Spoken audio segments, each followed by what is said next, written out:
The new Snow White movie by Disney is not very good, but not for the reasons you probably think. Welcome to the Tachyon Pulse podcast, talking about an animated remake. Our tachyon pulse has been unable to completely penetrate the anomaly. I heard an awful lot from YouTubers that hadn't seen the movie in the run up to this about Rachel Zegler and about how she was miscast for this, about Rachel Zegler's politics, which, to be honest, for me isn't really relevant on how well she can do a movie. There are actors that I really, really dislike their politics. For example, Tom Cruise, who, his politics and, his religion are not for me. But I love him as an actor, and I don't really care about his politics. We heard an awful lot about how creepy and basically insulting to the dwarf community the Seven Dwarfs were. We heard an awful lot about the way that the story had been changed and, women's rights and, that they'd basically made Prince Charming impotent. We didn't hear anything really about the director or the writing or anything like that because obviously these people hadn't seen the film. And, they were reporting that how awful the film was. So, it's actually doing okay at the box office so far. It's had just over 3 million in pre-orders, early sales, and it's being estimated that it's going to take something like 100 million in the first weekend. So let's talk about Rachel Zegler first. Again, talked about her politics an awful lot before the movie and how she was miscast because she's not actually white, and all this sort of thing. It's fair enough, she has got some Colombian heritage and she, is maybe a little Latina, but she calls herself a white Latina, and to me, she looks white. The other thing, and more importantly though for me, is she can sing the crap out of this song. I mean, genuinely, when she's singing, I get goosebumps. She is a phenomenally good singer. Obviously, that was highlighted in West Side Story, but for me, the casting of Rachel Zegler in this role was kind of perfect, and she is actually one of the major highlights of the movie. She is very, very good in it. I, for me, think she's one of the best actresses in Hollywood right now, and and she acts as well. Even though I think this movie lacks an element of emotion or heart or something to it. It's not got a lot of depth, which is one of the reasons why it's not particularly good, to be honest. And she doesn't bring a lot to it, but she does more than Gal Gadot. Gal Gadot is terrible in this movie. The woman can't act. Nobody has mentioned Gal Gadot because her politics are in line with a lot of the people that shout about these things, but she is really, really a problem in this movie. She does overact quite a lot when she's trying to do the evil queen, but she just doesn't do it with any heart or love or skill. There's no of that nuance to the part. There's no subtlety to it. It's just very wooden and two-dimensional. Rachel Zegler does bring far more chops to the role that she does, and obviously, again, the singing. If you just hired somebody for the singing and didn't worry about her colour or her politics or this sort of thing, which is basically what Disney did. Although let's also remember, though, that she was phenomenal in West Side Story. She's won loads of awards, so that's why they hired her. Let's be honest, because she's an up-and-coming star. Remembering when this was cast, like, nearly, 3 years ago, nearly? So she does this part, and she's, like I say, phenomenally good.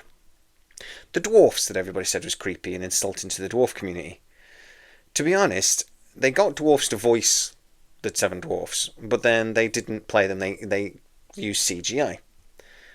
To be honest, I don't think that was necessarily a bad idea because the characters are quite extreme and they do look like, obviously, to a point, the Seven Dwarfs from the movie.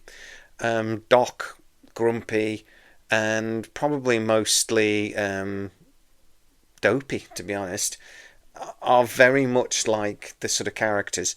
And Dopey's my favourite, by the way, in this film. Bashful's quite good and Grumpy's quite good as well.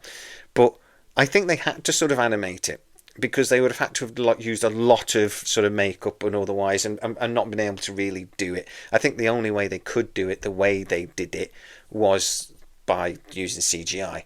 So it does make me laugh though when they do a live action version of an animated movie and then animate most of it. All the animals and stuff, like the bunny rabbit and things, they're all CGI, pretty much. I think it's pretty much all of it.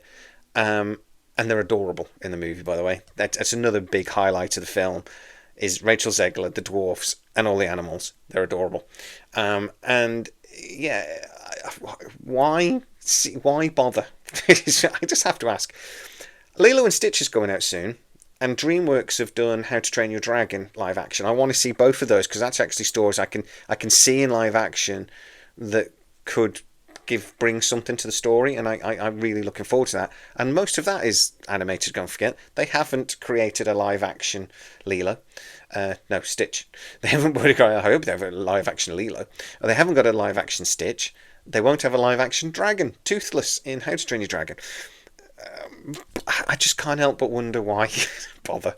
But anyway, what is really weak in this movie and why it ruins it is kind of, there's some parts of the movie that don't really make sense. The end part of the movie, when Snow White basically walks into the castle at the end, if you haven't seen it yet, spoiler alert, I won't tell you too much, but basically when you see it yourself you'll understand what I mean. It doesn't make any sense. The people in the city shouldn't know who she is, but immediately do. There's no logic to it. So that's a bit weak. They do change Prince Charming a little bit. Even though we were told they were going to completely change the story and it was going to be, turned into this woke mess, they do change Prince Charming. He's just basically like a marauder or a criminal sort of thing, hiding out in the woods, loyal to the king, loyal to her father. But Love's True Kiss is still in this movie. Snow White is still, bites the apple, is dead in a coffin, and he still kisses her, which I still think is weird. I made a commentary about how he's basically kissing a dead chick. Actually, in this they kind of explain it so he's not, but they do change the story for that a little bit, but they do it in a way just to sort of make it a little less creepy and make it make sense on why he kisses her and why they know it's Love's true kiss and etc. and they know it's going to break the spell. So for me, the changes they make sense. I don't know why they didn't make him a prince, but it doesn't really matter to the story. And again, maybe that's a logic thing, because you'd have to be a prince from a local principality or kingdom, so that would make him probably related. So yeah, I maybe that's why they did it. I don't know. Or they just didn't want a prince, but they didn't. So, just to recap. The things that people were really attacking this movie for were actually really good. Rachel Zegler is phenomenal in this movie. The songs are okay, but she sings them incredibly well. The Seven Dwarfs are funny. There's one moment actually with Dopey that nearly made me cry. It was very, like really hit me. But they're good. They don't do anything at the end of the movie at all, but that's fine. It works in the film, and the fact that they're animated actually works, and you can see why they've done it. The writing is bad.